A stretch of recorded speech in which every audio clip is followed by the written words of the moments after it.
Hello, and welcome back to my vlog. I'm Jay Posh here, and I have some special guests today.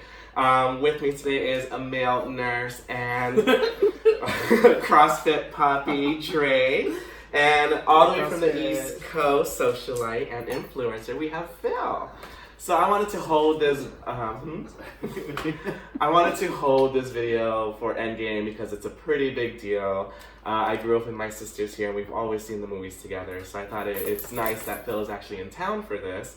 So today, mentioning earlier, we will be doing a review for Endgame and our thoughts about it. But before we dive in, I kind of want to give like an idea of how big a fan are you, so people kind of know where you are on the spectrum. Because everyone says like, oh, if you're a really big fan, you're gonna love this movie, and then others are like, eh.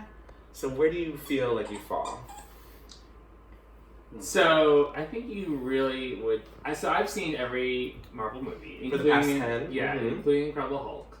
Ooh. So we don't talk about that. We don't talk about it because I thought it was terrible, but I have seen every. Which Incredible Hulk? The one with Eric Bana or the one with Edward Norton? Obviously, the one that's in the universe, which is the Edward Norton yeah.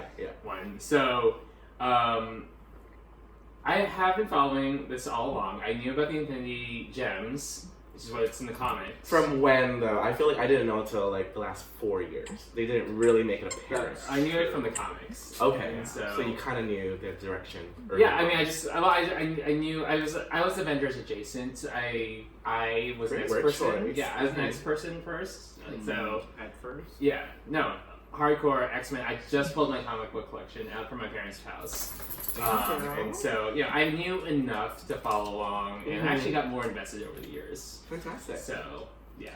How about you, child? I would say I'm More DC, 80, more DC. A little bit. I'm kind of 80% Marvel. I do like the Avengers movies. I think the Marvel movies are better made than the DC movies. That's but currently, also, but it looks like New yes. Direction is fixing. But I've seen, I would say, 90% of the new Marvel movies, minus the first Ant-Man and the Incredible Hulk. Those are the only two I haven't seen. Didn't have a desire to see them. Why do you hate Paul Rudd? Yeah, and why do you consider 80%? I feels like a good 65. Okay, well, I am a big Ant-Man fan of the Hank Pym Ant-Man. So when I found out that they were going to do the Hank Pym Ant-Man, I wasn't that excited to go see it. But then I saw in the second movie they did have Hank Pym in it, so I went to see it. Well, spoiler alert, Hank was actually in part 1. I know he but was. that's okay. But just saying, he had a bigger feature in the second movie. Well, fantastic. I am also with Phil. I grew up doing like more of the X-Men. I didn't really know of the Avengers other than whoever was in the video game Marvel vs. Capcom. Mm-hmm. Yeah. So I Captain America. I wasn't fully aware of the Avengers, but also when the movie started, the video game Ultimate Alliance came out at the same time. So that's kind of when I got a grasp of who they were. So good. I'm glad we kind of know where we are situated within the universe.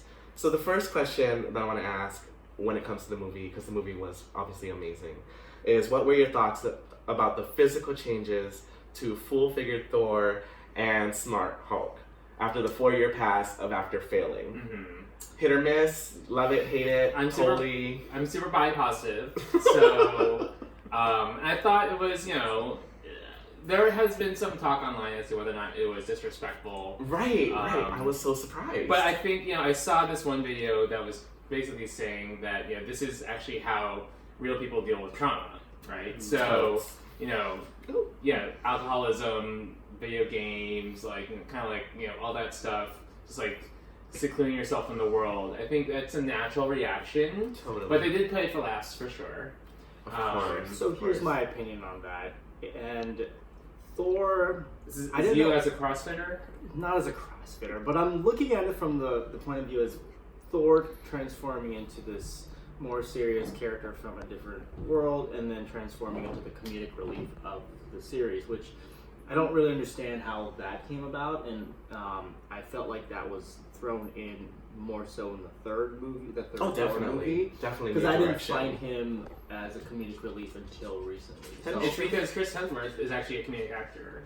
I mean, you look at Thor: Dark World. That was it was just so serious. It was so serious, and it just wasn't. Yeah. It's I think the choice of Taika Waititi to direct Ragnarok was a really good one. Amazing. It just needed a tonal shift. Yes. Yeah, it needed a tonal shift, and I think that Chris Hemsworth just coming into his own as Right. and having done different things, including Thor. Like I mean, the first Thor was kind of funny. The funniest parts of first Thor, His when- eyebrows, his they're eye, the clearly blonde way eyebrows, too blonde. Yeah, but like the funniest part of like Thor 1 was like for me was when he was like drinking coffee or was it beer, Oh. and then he's like another, and then I was like that was Definitely like coffee. the funny Chris Hemsworth as a funny person is much more entertaining than Chris Hemsworth as like serious like.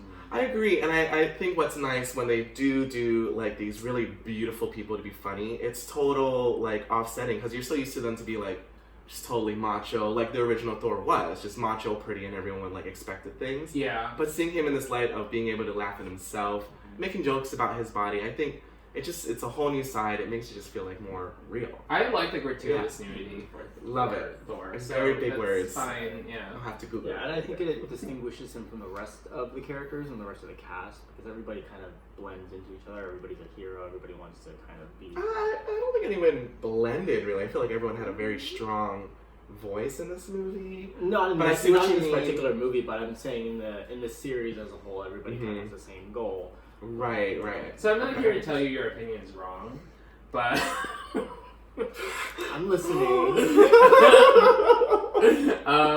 but I disagree. I think the new term is called "May I offer you some feedback?" That's why I learned in the movie. My opinion. Yeah, your Right. opinion. All right, well we'll save that for later. What about the whole Hulk? Did you like it? I thought he was great. He was like adorable. Yeah, it was fun. It's cute. Yeah, I he mean, was like almost like a zaddy, like in green. Like I thought he it was a zaddy. It's I mean, pretty hot. The whole taco scene. Did you ever see Mark Warmed my Ruffalo heart. in that movie, that HBO movie, when it's like it's about gosh, it's so beautiful. It's about the AIDS crisis back in the 80s. Was that Milk? No, it was anyways. I know which one. He was a zaddy. He was Yes. also a zaddy there. It had Matt Bomer in it. Not to take us too off topic, but like zaddy there, zaddy Hulk. I'm here for Zaddy that. Hulk, I mean, yes. the thing like this, like with like Angry Hulk, you can only play like one note, like Yeah. Vampire. So you can't do that Right. for like 22, like what, 6 movies or however many. And what movies I did see on the blogs, like some people were a little concerned because they felt like they wanted to see him just kind of Hulk out and smash out, and because they're like, oh, that's just Hulk to be like super crazy and spontaneous and just go at it. But I thought it was a relief. Yeah. 4 years later, I feel like it was part of them just kind of getting their wishes, even though. It was a nice change. Beautiful. We're used to seeing Hulk. Correct. It's the same thing. Like, let's see a different character. Just like Of course. for Hemsworth, let's see somebody funny. Now we have somebody a little more calm and Mhm. kind of like the level-headed one of the group. Is there? I think that the quippiness, it's nice to have another quippy person. Yes. Right, especially because like, so spoiler: Tony Stark dies in this movie, and so who's gonna be like the smart genius type, Mm-hmm. right? And so like the smart genius type slash, kind of quippy. I mean, Mark Ruffalo slash Hulk wasn't too quippy, but I I think we'll wouldn't get there. say I didn't see the quippiness. That's my opinion. But also, I saw that more in the Paul Rudd Ant-Man character. It's a different type of quippy. Yeah. It's like bro stuff quippy. Wonderful. All right, well, let's move on. Okay, Oprah. So- Thanks.